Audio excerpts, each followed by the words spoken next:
Hi friends, எல்லாருக்கும் வணக்கம். Welcome to Dharma academy. இன்றைக்கி இந்த வீடியோவில் நம்ம என்ன பார்க்க போகிறோம் அப்படின்னா, அவ்வை தமிழ் சீரீஸில் 8ஆம் வகுப்புலேருந்து இயல் 8 பார்க்க போகிறோம். அறத்தால் வருவதே இன்பம் அப்படிங்கிறது தான் தலைப்பு. ஓகேங்களா? இந்த இயல் 8 மொத்தமாக 6 லெசன் கொடுத்துருக்காங்க. ஒன்றே குலம், மெய்ஞான ஒளி, அயோத்திதாசர் சிந்தனைகள், மனித எந்திரம், யாப்பு இலக்கணம், திருக்குறள் அப்படிங்கிற 6 லெசன் கொடுத்துருக்காங்க. டோட்டலாக ஒரு 77 வினாக்கள் பார்க்க போகிறோம். கூடுதலாக சொல்கிற விஷயங்களை நீங்கள் நோட் பண்ணி வச்சுக்கோங்க. ஓகேவா? அடுத்தது, இதுக்கு முன்னாடி நம்ம அப்லோட் பண்ண இயல்களை இன்னும் நீங்கள் பார்க்கல அப்படின்னா டிஸ்கிரிப்ஷனில் லிங்க் கொடுத்துருக்கேன். தேவைப்படுறவங்க அதை கிளிக் பண்ணி பார்த்துக்கோங்க. வீடியோக்குள்ளே போகிறதுக்கு முன்னாடி நீங்கள் இந்த வீடியோ ஃபுல்லாக பார்த்துட்டு உங்களுக்கு பிடிச்சிருந்துன்னா மறக்காமல் ஒரு லைக்கை பண்ணுங்கள், உங்கள் நண்பர்களுக்கு ஷேர் பண்ணுங்கள். சப்ஸ்கிரைப் பண்ணாமல் இருந்தீங்க அப்படின்னா சப்ஸ்கிரைப் பண்ணிவிட்டு பக்கத்தில் இருக்க அந்த பெல் ஐக்கானை கிளிக் பண்ணி வச்சுக்கோங்க. அப்போ தான் நம்ம போடுற அடுத்தடுத்த வீடியோ உங்களுக்கு நோட்டிஃபிகேஷனாக வரும். வாங்க இன்றைக்கி வீடியோக்குள்ளே போகலாம். ஃபஸ்ட்டு லெசன் பாருங்கள், ஒன்றே குலம் அப்படிங்கிறது தான். ஸோ அதில் இருக்க செய்யுளை பார்த்துட்டு நம்ம வினாக்களுக்குள்ளே போகலாம். ஓகேவா? ஸோ இந்த பாடலை யார் பாடுறாங்க அப்படின்னா திருமூலர் அவர்கள் பாடியிருக்காங்க. ஓகேங்களா? ஸோ இந்த 2 பாட்டுமே பார்த்தீங்க அப்படின்னா திருமந்திரம் அப்படிங்கிற நூல்லேருந்து கொடுத்துருக்காங்க. இந்த 2 பாட்டுமே திருமந்திரம் அப்படிங்கிற நூல்லேருந்து கொடுத்துருக்காங்க. அதை இயற்றினது திருமூலர். ஓகேவா? ஸோ பாட்டு என்ன சொல்லுது அப்படின்னா, ஒன்றே குலமும் ஒருவனே தேவனும், நன்றே நினைமின் நமனில்லை நாணமே, சென்றே புகுங்கதி இல்லை இன்னும் சித்தத்து, நின்றே நிலைபெற நீர் நினைந்து உய்யமினே அப்படிங்கிறாங்க. அதாவது மனிதர்கள் எல்லாருமே ஒரே ஆளுங்க தான், தேவனும் ஒரே ஆளு தான். ஓகேங்களா? அதாவது கடவுள்கள் அனைத்தையுமே ஒரே கடவுள் தான். இந்த 2 கருத்தை நம்ம மனசில் நிறுத்தணும் அப்படின்னா யமனை பற்றின பயம் நமக்கு தேவையில்லை. நமன் அப்படின்னா யமன். ஓகேங்களா? ஸோ இதனால் யாருக்கும் வெக்கப்பட்டுக்கிட்டோ இல்லை கூச்சப்பட்டுக்கிட்டோ இதை சொல்கிறதுக்கு பயப்பட வேணாம், இதுதான் உண்மை அப்படிங்கிற மாதிரி இந்த இதில் சொல்கிறாங்க. ஸோ இதை நம்ம உள்ளத்தில் நிலைபெற வச்சோம் அப்படின்னா நம்ம வாழ்க்கை சிறப்பாக இருக்கும். ஓகேங்களா? நினைத்தது ஈடேறும் அப்படிங்கிறாங்க. அடுத்தது 2வது பாட்டை பாருங்கள். படமாட கோயில் பகவர் கொன்று ஈயில், நடமாட கோயில் நம்பருக்கு அங்கு ஆக, நடமாட கோயில் நம்பருக்கு 1 ஈயில், படமாட கோயில் பகவருக்கு அது ஆமே அப்படிங்கிறாங்க. ஸோ இந்த பாட்டில் என்ன சொல்கிறாங்க அப்படின்னா, படங்கள் அமைந்த அந்த மடங்களுடைய கோவில்லாம் இருக்குல்ல, ஸோ அந்த அந்த கோயிலில் இருக்கிற கடவுளுக்கு ஒரு பொருளை நீங்கள் காணிக்க அதாவது ஒன்று கொடுத்துட்டு ஏதாவது வேண்டுவீங்க. ஓகேங்களா? ஸோ அப்படி நீங்கள் காணிக்கையாக கொடுக்கறது பார்த்தீங்க அப்படின்னா அந்த கோயிலாகிய அந்த கோயிலில் இருக்கிற அந்த உடம்பாகிய அடியார் இருப்பாங்களா, அவங்களுக்கு போய் சேராது. நீங்கள் கோயிலில் ஏதாவது காணிக்க போட்டிங்கன்னா அது ஒரு மனுஷனுக்கு போய் சேராது. அதுவே அந்த கடவுள்னு நினச்சிக்கிட்டு வெளியில் பிச்சைக்காரங்க இருப்பாங்க, இல்லை யாராவது உங்களுக்கு வறியவர்கள் இருப்பாங்க, ஸோ அவங்களுக்கு கொடுத்தீங்க அப்படின்னா டைரெக்டாக அந்த கடவுளுக்கே நீங்கள் செஞ்ச மாதிரி அப்படின்னு சொல்கிறாங்க. ஓகே? ஸோ இதோட இந்த பாட்டு முடிஞ்சிருச்சு. இப்போ வினாக்களுக்குள்ளே நம்ம போகலாம். ஓகே? பொறுத்துக. சொல்லும் பொருளும். நமன் என்ற சொல்லின் பொருள் என்ன? நமன் என்ற சொல்லின் பொருள் யமன். ஓகேவா? நாணமே அப்படின்னா கூசாமல், சித்தம் அப்படின்னா உள்ளம், உய்யும் மின் அப்படின்னா ஈடேறுங்கள், உய்யும் மின் அப்படின்னா ஈடேறுங்கள் என்று பொருள். ஓகேங்களா? அடுத்த வினா, 2வது வினா பாருங்கள். நம்பர் அப்படின்னா என்ன? நம்பர் அப்படின்னா அடியார், ஈயில் அப்படின்னா வழங்கினால், படமாட கோவில் அப்படின்னா படங்கள் அமைந்த மாடங்களுடைய கோவில். ஓகேங்களா? ஸோ அப்போ ஆப்ஷன் டி சரியானது. 3வது வினா பாருங்கள்.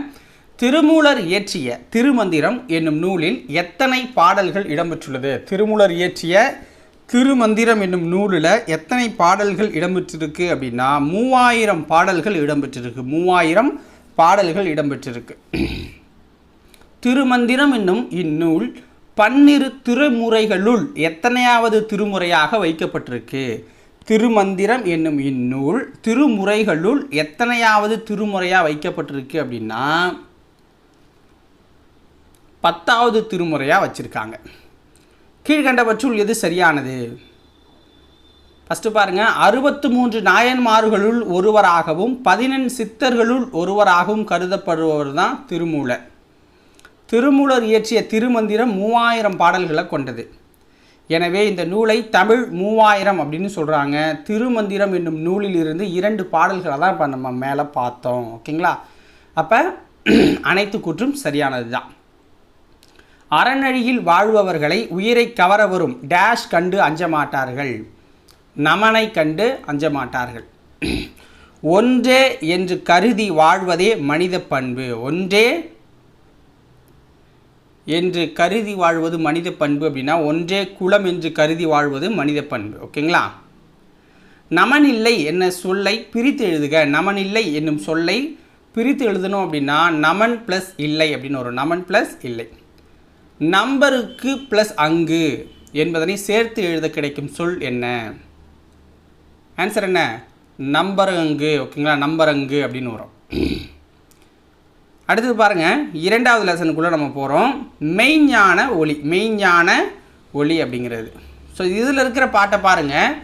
கள்ள கருத்துக்களை கட்டோடு அறுத்தவருக்கு உள்ளிருக்கும் மெய்ஞான ஒளியே பராபரமே. காசை விரும்பி கலங்கி நின்று உண்பாத ஆசை விரும்பாது அலைந்தேன் பராபரமே. அறிவை அறிவோருக்கு ஆனந்த வெள்ளமதாய் கரையவே பொங்கும் கடலை பராபரமே. அடக்க தம் மாய ஐம்பொறியை கட்டி படிக்க படிப்பு எனக்கு பகராய் பராபரமே அப்படிங்கிறாங்க. ஸோ இந்த பாடலை பாடினவர் யாருன்னா குணங்குடி மஸ்தான் சாஹிப்பு. குணங்குடி மஸ்தான் சாஹிப்பு அவர்கள். ஓகேங்களா?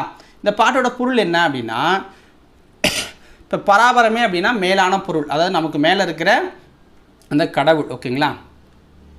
அதாவது தீய எண்ணங்களை வந்து அடியோடு அழித்தவங்க,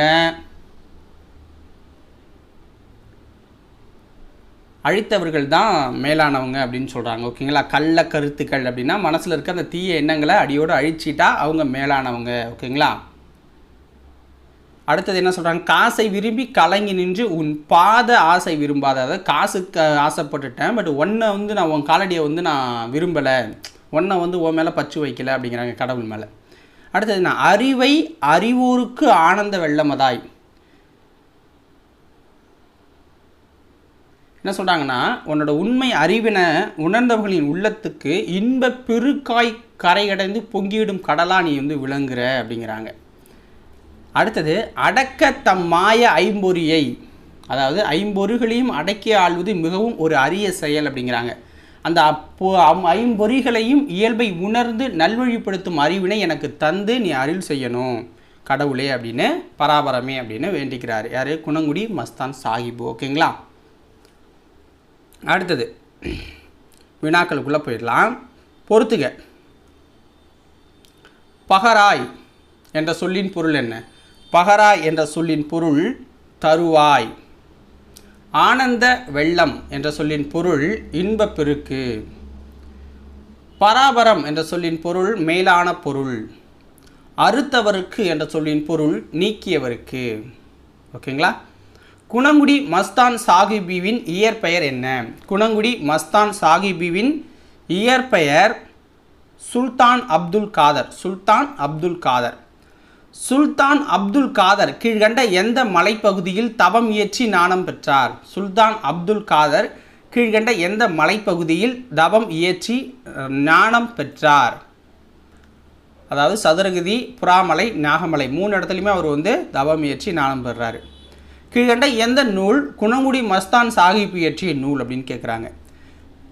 ஆன்சர் பாருங்கள். எக்கால கன்னி, மனோன்மணி கன்னி, நந்திசுவர கன்னி, இந்த 3மே அவர் இயற்றிய நூல்கள் தான். மேலே பார்த்தோம்ல ஒரு பாட்டு, அது வந்து குணங்குடியார் பாடற் கோவை அப்படிங்கிற தொகுப்புலேருந்து எடுத்து கொடுத்துருக்காங்க நமக்கு. ஓகேங்களா? மனிதர்கள் தம் டேஷ் தீய வழியில் செல்ல விடாமல் காக்க வேண்டும். ஐம்பொறிகளையும் தீய வழியில் செல்ல விடாமல் காக்க வேண்டும். ஞானியர் சிறந்த கருத்துக்களை மக்களிடம் பகர்ந்தனர். ஓகேங்களா? பகிர்ந்தனர். ஓகேங்களா? ஆனந்த வெள்ளம் என்னும் சொல்லை பிரித்து எழுதுக. ஆனந்த வெள்ளம் அப்படிங்கிற சொல்லை பிரித்தோம்னா ஆனந்தம் ப்ளஸ் வெள்ளம். ஆனந்தம் ப்ளஸ் வெள்ளம்.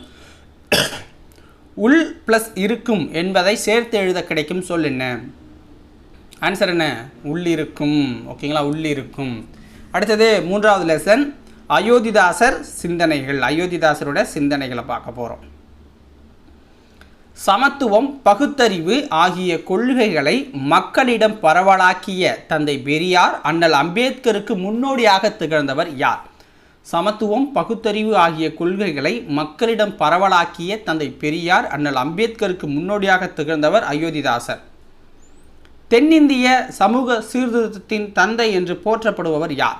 தென்னிந்திய சமூக சீர்திருத்தத்தின் தந்தை என்று போற்றப்படுபவர் அயோத்திதாசர். அயோத்திதாசர் டேஷ் ஆண்டு மே திங்கள் 20ஆம் நாள் சென்னையில் பிறந்தார். அயோத்திதாசர் சென்னையில் பிறந்திருக்காரு. மே திங்கள் 20ஆம் நாள். அது எந்த ஆண்டு அப்படின்னு பார்த்தீங்கன்னா 1845. அயோத்திதாசரின் இயற்பெயர் என்ன? அயோத்திதாசரின் இயற்பெயர் காத்தவராயன். அயோத்திதாசருடைய இயற்பெயர் என்ன? காத்தவராயன். கீழ்கண்ட கூற்றுகளில் எது சரியானது? அயோத்திதாச பண்டிதர் என்பவரிடம் இவர் கல்வியும் சித்த மருத்துவமும் பயின்றார். நம்ம காத்தவராயன் இருக்கார்ல, அவர் அயோத்திதாச பண்டிதர் அப்படிங்கிற ஒரு ஆசிரியர்கிட்ட தான் கல்வியும் சித்த மருத்துவமும் கற்றுக்கிறாரு. அவர் மீது இந்த பாசத்தால் தான் அவருடைய பெயரையே தமது பெயராக வச்சுக்கிறாரு. நீலகிரிக்கு சென்று அங்கு வாழ்ந்த அயோத்திதாசர் திருமணத்திற்கு பிறகு பர்மாவுக்கு போகிறாரு. நீலகிரி சென்று வாழ்ந்த அயோத்திதாசர் திருமணத்துக்கு அப்புறம் பர்மாவுக்கு போகிறாரு. அங்கு கூலி தொழிலாளர்களாக வேலை செய்து வந்த தமிழர்களின் உரிமைகளுக்காகவும் இவர் பாடுபடுறாரு. அதுக்கப்புறம் தமிழ்நாட்டுக்கு ஒடுக்கப்பட்ட ஒரு உரிமைக்காகவும் முன்னேற்றத்திற்காகவும் பாடுபடுறாரு. அப்போ அனைத்து கூற்றும் சரிதான். அயோத்திதாசர் தமிழ் மற்றும் இன்றி கீழ்கண்ட எந்த மொழியில் தேர்ச்சி பெற்றிருந்தார்? அயோத்திதாசர் தமிழ் மட்டும் இல்லாமல் எந்தெந்த மொழிகளில் தேர்ச்சி பெற்றிருந்தார் அப்படின்னா பாலி, வடமொழி, ஆங்கிலம் அனைத்திலுமே அவர் தேர்ச்சி பெற்றிருந்தார். அயோத்திதாசர் ஒரு பைசா தமிழன் என்னும் வார இதழை எந்த ஆண்டு சென்னையில் தொடங்கினார்? அயோத்திதாசர் ஒரு பைசா தமிழன் என்னும் வார இதழை எந்த ஆண்டு சென்னையில் தொடங்கினார்?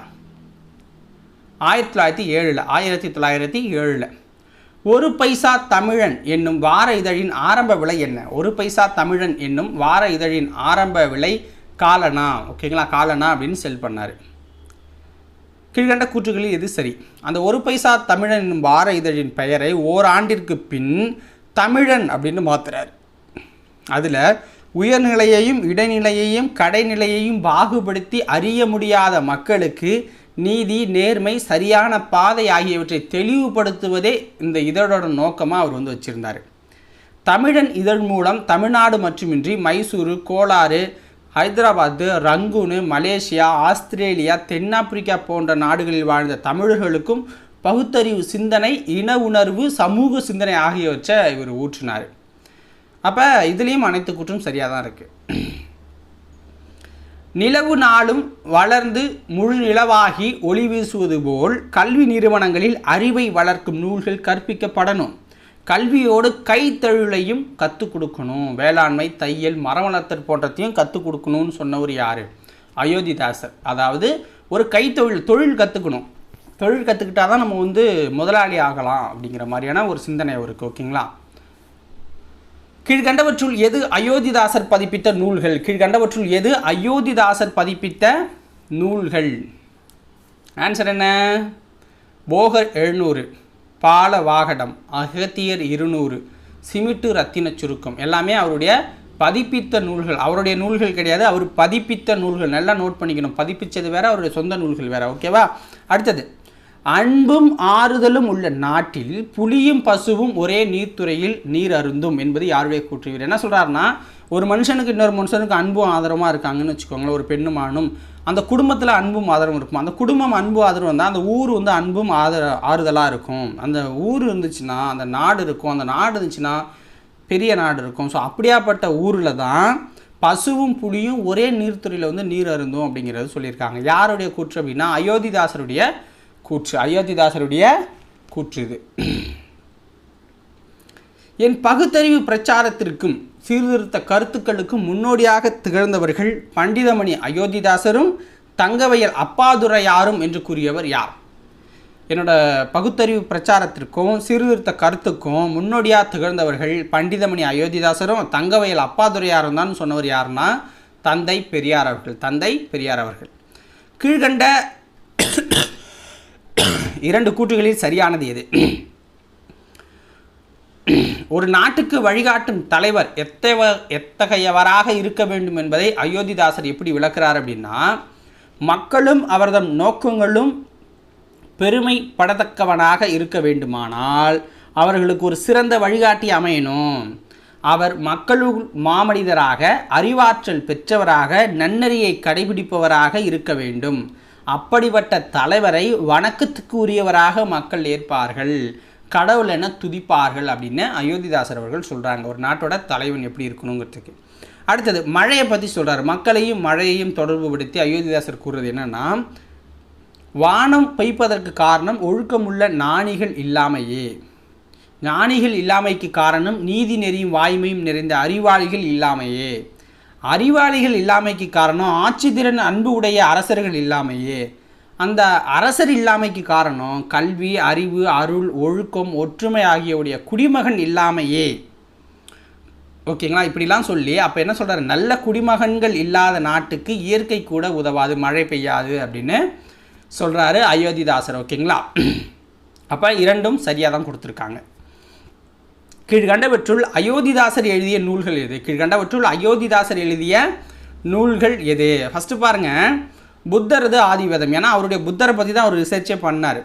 இந்திரர் தேச சரித்திரம், விவாக விளக்கம், புத்தர் சரித்திரப்பா அப்படிங்கிற நூல்களை அவர் எழுதியிருக்கிறார். அப்போ அனைத்து நூல்களுமே அவருடையது தான்.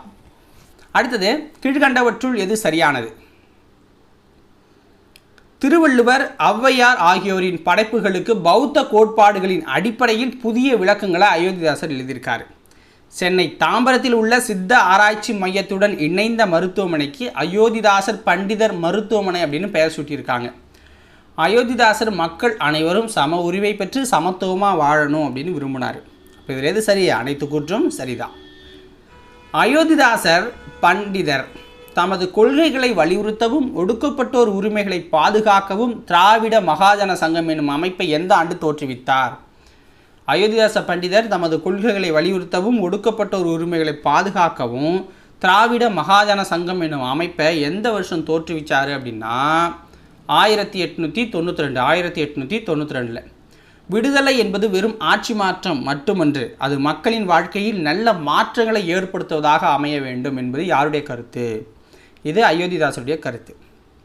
சுயராஜ்யத்தின் நோக்கம் அதிகாரத்தை கைப்பற்றுவதாக மட்டும் இருக்கக்கூடாது, மக்களோட சமூக பொருளாதாரத்தை உயர்த்தணும் அப்படின்னு சொன்னது யார் அப்படின்னா அயோத்திதாசர் தான். அந்த ரெண்டு கூற்றுமே அவர் சொன்னது தான். அயோத்திதாசர் டேஷ் சமூக சீர்திருத்தத்தின் தந்தை என்று போற்றப்படுகிறார் அப்படின்னா தென்னிந்திய சமூக சீர்திருத்தத்தின் தந்தை என்று போற்றப்படுறார். அயோத்திதாசர் நடத்திய இதழ் என்ன? அயோத்திதாசர் நடத்திய இதழ் ஒரு பைசா தமிழன். ஒரு பைசா தமிழன் அப்படிங்கிறது. கல்வியோடு டேஷ் கற்க வேண்டும் என்பது அயோத்திதாசருடைய கருத்து. கல்வியோடு கைத்தொழிலும் கற்றுக்கணுங்கிறது அவருடைய கருத்தாக இருக்குது. அயோத்திதாசரின் புதுமையான சிந்தனைகளுக்கு அடித்தளமாக அமைந்தது அவரது ஆழ்ந்த படிப்பு தான். மக்களின் ஒழுக்கத்துடன் தொடர்புடையது மழை. மக்களோட ஒழுக்கத்துடன் தொடர்புடையது மழை அப்படின்னு அயோத்திதாசருடைய கூற்றுது. அயோத்திதாசரிடம் இருந்த 5 பண்புகள் எது அப்படின்னா நல்ல சிந்தனை அவர்கிட்ட இருந்துச்சு, சிறப்பான செயல், உயர்வான பேச்சு, ஓப்பான எழுத்து, பாராட்டத்தக்க உழைப்பு அவர்கிட்ட இருந்துச்சு. ஓகேங்களா? அடுத்தது 4வது லெசனுக்கு நம்ம வந்துட்டோம். மனித எந்திரம் அப்படிங்கிற லெசன். சிறுகதை மன்னன் என்று போற்றப்படுபவர் யார்? சிறுகதை மன்னன் என்று போற்றப்படுபவர் புதுமைப்பித்தன் சோ விருத்தாச்சலம். ஓகேங்களா? புதுமைப்பித்தன் அப்படிங்கிறது அவருடைய புனைப்பெயர், இயற்பெயர் விருத்தாச்சலம். ஓகேங்களா? அப்போ ஆப்ஷன் ஏவும் சரிதான், பியும் சரிதான். கீழ்கண்டவற்றுள் புதுமைப்பித்தனின் சிறுகதை எது? கீழ்கண்டவற்றுள் புதுமைப்பித்தனின் சிறுகதை எது அப்படின்னா கடவுளும் கந்தசாமி பிள்ளையும், சாப விமோசனம், பொன்னகரம், ஒரு நாள் கழிந்தது அப்படிங்கிற இந்த 4 நூல்களுமே அவருடைய நூல்கள் தான். கீழ்கண்டவற்றுள் சரியானது எது?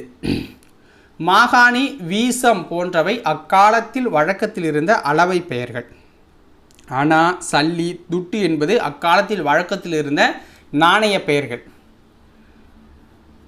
புதுமை பித்தனை சிறுகதைகளில் புது புது யுத்திகளை கையாண்டவர் என்று திறனாய்வாளர்கள் இவரை போற்றுறாங்க அப்படிங்கிறாங்க. அப்போ அனைத்து கூற்றும் சரிதான். ஓகேங்களா? அனைத்து கூற்றும் சரிதான்.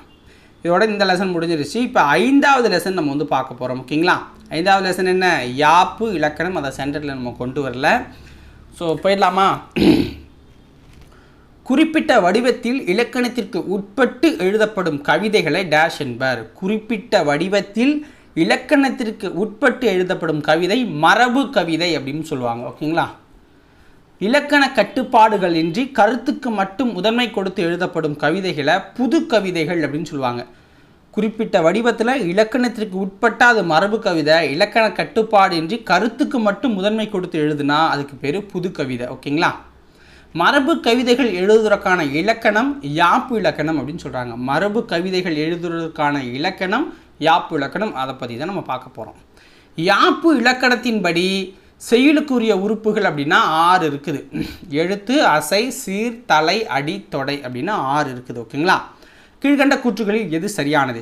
அதில் ஃபஸ்ட்டு எழுத்து வந்து பார்த்திங்கன்னா யாப்பு இலக்கணத்தின்படி எழுத்துக்களை 3ஆக பிரிக்கிறாங்க. ஓகேங்களா? ஒன்று குறில், நெடில், ஒற்று அப்படின்னு பிரிக்கிறாங்க. குறில்னா உயிர்குறில், உயிர்மை குறில். நெடில்னா உயிர் நெடில், உயிர்மை நெடில். ஒற்றுனா மெய்யெழுத்து, ஆயுத எழுத்து அப்படின்னு பிரிக்கிறாங்க. அப்போ அனைத்து கூற்றும் இதில் சரிதான். எழுத்துக்கள் ஒன்றோ சிலவோ சேர்ந்து அமைவது என்ன? எழுத்துக்கள் ஒன்றோ சிலவோ சேர்ந்து அமைவது அசை எனப்படும். அசை எத்தனை வகைப்படும்? அசை எத்தனை வகைப்படும் அப்படின்னா 2 வகைப்படும். நேரசை, நிறையசை அப்படின்னு சொல்லுவாங்க. குறில் அல்லது நெடில் எழுத்து தனித்து வந்தாலும் ஒன்றுடன் சேர்ந்து வந்தாலும் அதை நேரசை அப்படின்னு நம்ம சொல்லுவோம். ஓகேங்களா? குறில் அல்லது நெடில் எழுத்து தனித்து வந்தாலும் ஒன்றுடன் சேர்ந்து வந்தாலும் அதை நேரசைன்னு சொல்லலாம். பார்த்தீங்கன்னா ந, நம், நா, நாம். புரியுதுங்களா? 2 குறில் எழுத்துக்கள் அல்லது குறில் நெடில் எழுத்துக்கள் இணைந்து வந்தாலும் அவற்றுடன் ஒற்றெழுத்து சேர்ந்து வந்தாலும் அதை நிறையசை அப்படின்னு சொல்லலாம். நிறை அசை அப்படின்னு சொல்லலாம். இப்போ கட, கடல், கடா, கடாம். புரியுதுங்களா? அடுத்தது ஒரு அசையோ ஒன்றுக்கு மேற்பட்ட அசைகளோ சேர்ந்து அமைவது என்ன? ஒரு அசையோ ஒன்றுக்கு மேற்பட்ட அசைகளோ சேர்ந்து அமைவது சீர் எனப்படும். சீர் எத்தனை வகைப்படும் அப்படின்னா 4 வகைப்படும். ஓரசை சீர், ஈரசை சீர், மூவசை சீர், நாலசை சீர். சீர்கள் ஒன்றோடு ஒன்று பொருந்துவதை டேஷ் என்பர். சீர்கள் ஒன்றோடு ஒன்று பொருந்துவதை தலை அப்படின்னு சொல்லுவாங்க. முதல் சீரின் இறுதியிலும் வரும் சீரின் முதலிலும் உள்ள அசைகள் எவ்வகை அசைகள் என்பதன் அடிப்படையில் தலைகள் 7 வகைப்படும். தலைகள் 7 வகைப்படும். இதில் முதல் சீரின் இறுதியிலும் வரும் சீர் முதலிலும் உள்ள அசைகள் எவ்வகை அசைகள் என்பதன் அடிப்படையில் தலைகள் அப்படிங்கிறது 7 வகைப்படும். 2 அல்லது 2க்கு மேற்பட்ட சீர்களை கொண்டு அமைவது என்ன? 2 அல்லது 2க்கு மேற்பட்ட சீர்களை கொண்டு அமைவது தான் அடி அப்படின்னு சொல்கிறாங்க. அடி எத்தனை வகைப்படும்? அடி எத்தனை வகைப்படும் அப்படின்னா 5 வகைப்படும். ஓகேங்களா? செய்யுளில் ஓசை இன்பமும் பொருள் இன்பமும் தோன்றும் வகையில் சீர்களுக்கு இடையிலோ அடிகளுக்கு இடையிலோ அமையும் ஒற்றுமையே டேஷ் எனப்படும். ஆன்சர் என்ன? தொடை எனப்படும். தொடை எத்தனை வகைப்படும்? தொடை 8 வகைப்படும். ஓகேங்களா? அதில் ஒரு 4-5 மட்டும் கீழே கொடுத்துருக்கோம். கீழ்கண்டவற்றுள் சரியானது எது? முதல் எழுத்து ஒன்றி வந்தால் அது மோனை அப்படின்னு சொல்கிறோம். 2ஆம் எழுத்து ஒன்றி வந்தால் அது எதுகைன்னு சொல்கிறோம். இறுதி எழுத்து அல்லது இறுதி ஓசை ஒன்றி வர தொடுப்பது இயல்பு அப்படின்னு சொல்கிறோம். ஒரு பாடலின் இறுதி சீர் அல்லது அடியின் இறுதி பகுதி அடுத்த பாடலின் முதல் சீர் அல்லது அடியின் முதலில் வருமாறு பாடப்படுவது தான் அந்தாதி தொடை அப்படின்னு சொல்கிறோம். ஓகேங்களா? அப்போ கூற்று அனைத்தும் சரியாக தான் இருக்குது. பா வகை எத்தனை வகைப்படும்? பா வகை எத்தனை வகைப்படும்? ஆன்சர் என்ன? 4 வகைப்படும். வெண்பா, ஆசிரியப்பா, கலிப்பா, வஞ்சிப்பா அப்படின்னு 4 வகைப்படும். கீழ்கண்டவற்றுள் சரியானது எது? வெண்பா செப்பல் ஓசை உடையது. அறநூல்கள் யாவும் வெண்பாவால் அமைந்தவை. அறநூல்கள் யாவும் வெண்பாவால் அமைஞ்சது. ஆசிரியப்பா அகவல் ஓசை உடையது. சங்க இலக்கியங்கள் யாவும் ஆசிரியப்பாவால் ஆனது பலவும். கலிப்பா துள்ளல் ஓசை உடையது. கலித்தொகை கலிப்பாவால் ஆனது. வஞ்சிப்பா தூங்கல் ஓசை உடையது. அப்போ இதில் அனைத்து கூற்றும் சரிதான். அசை எத்தனை வகைப்படும்? அசை எத்தனை வகைப்படும்? 2 வகைப்படும். நேரசை, நிறையசை. விடும் என்பது டேஷ் சீர் அப்படிங்கிறாங்க. விடும் அப்படிங்கிறது நிறையசை சீர் அப்படிங்கிறது சொல்கிறாங்க. அடி எத்தனை வகைப்படும்? அடி எத்தனை வகைப்படும் அப்படின்னா 5 வகைப்படும். முதல் எழுத்து ஒன்றி வர தொடுப்பது என்ன? முதல் எழுத்து ஒன்றி வர தொடுப்பது மோனை அப்படின்னு சொல்லப்படுது. அடுத்தது பொறுத்துக. வெண்பா என்ன ஓசை அப்படின்னு கேட்குறாங்க. வெண்பா அப்படிங்கிறது செப்பல் ஓசை. ஆசிரியப்பா அப்படிங்கிறது அகவல் ஓசை. கலிப்பா அப்படின்னா துள்ளல் ஓசை. வஞ்சிப்பான்னா தூங்கல் ஓசை. ஓகேங்களா, இது ரொம்ப இம்பார்ட்டண்டான ஒன்று, நோட் பண்ணிக்கோங்க. அடுத்தது பொறுத்துக. தொண்டு அப்படின்னா என்ன? தொண்டு அப்படின்னா சேரிட்டி தான், தொண்டு நிறுவனம். நேர்மைனா இன்டெகிரிட்டி. ஞானினா செயின்ட். பகுத்தறிவுனா ரேஷ்னல். தத்துவம் ஃபிலாசபி. சீர்திருத்தம்னா ரிஃபார்ம். ஓகேங்களா, இதோட இதுவும் முடிஞ்சு போச்சு. அடுத்தது இப்போ திருக்குறள் பார்க்க போகிறோம், 6வது லெசனு. ஃபஸ்ட்டு அதில் இருக்க திருக்குறள், அதுக்குண்டான பொருளை பார்த்துட்டு அதில் இருக்கிற ஒரு 5 வினாக்களை நம்ம பார்க்கலாம். ஓகேவா? ஃபஸ்ட்டு பாருங்கள், படைச்செருக்கு அப்படிங்கிற ஒரு அதிகாரம். காண முயல் எய்த அம்பினில் யானை பிழைத்தவேள் ஏந்தல் இனிது. அதாவது காட்டு முயலை வீழ்த்திய அம்பினை ஏந்துவதை விட யானைக்கு குறிவைத்து தவறிய வேலை ஏந்துவது பெருமை தரும். இது என்ன? பிரிது மொழிதல் அணியில் வருது. பிரிது மொழிதல் அணியில் வருது. ஓகேங்களா. அடுத்து 2வது குறள் பாருங்கள்.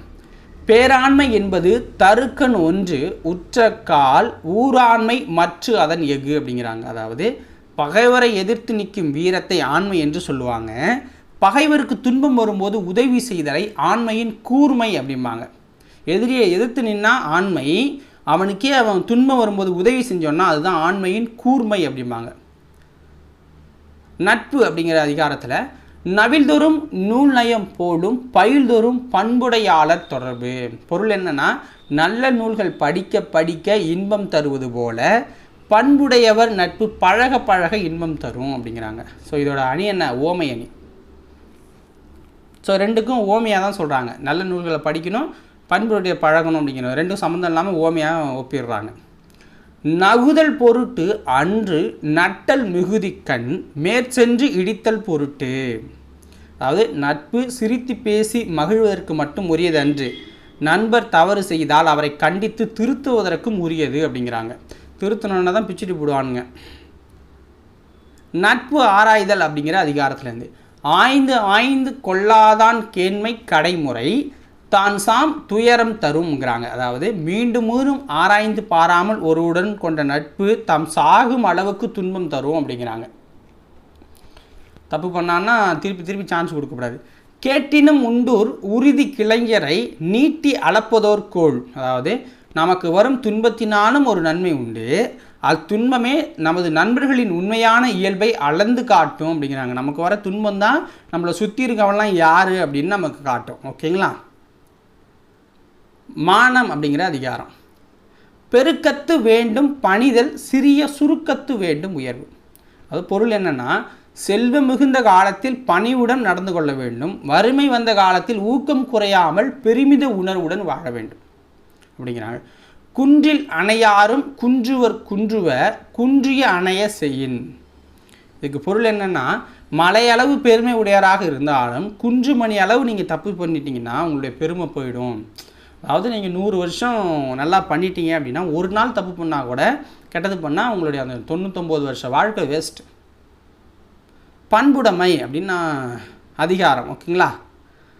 பண்புடையார் பட்டு உண்டு உலகம் அது இன்றேல் மாண்புக்கு மாய்வது மண் அப்படிங்கிறாங்க. அதாவது பண்பு உடைய சான்றோரின் வழியில் நடப்பதால் தான் இந்த உலகம் இன்னும் இயங்குது, இல்லாவிட்டால் மண்ணுக்குள்ளே புதைந்து அழிந்திருக்கும் அப்படிங்கிறாங்க.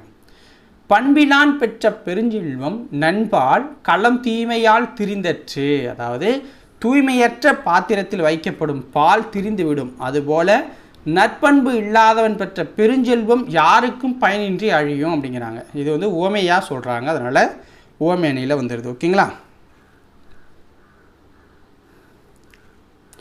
அடுத்து ஆண்மையின் கூர்மை அப்படிங்கிறது என்ன?